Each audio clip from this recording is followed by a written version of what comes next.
অসাধারণ গাভীগুলো। এটি হলো গাভীর খাবার। এই সাইডে শুধু গাভীগুলো পালন করা হয়।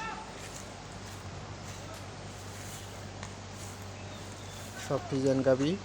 ওই পাশে 3টি আর কি জার্সি গাভী আছে।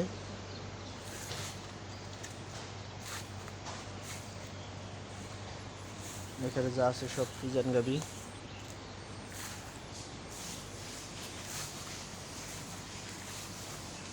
এটি হলো রেড ফ্রিজিয়ান। পাশে রয়েছে জার্সি গাভীগুলি, ইন্ডিয়ান জার্সি এগুলো।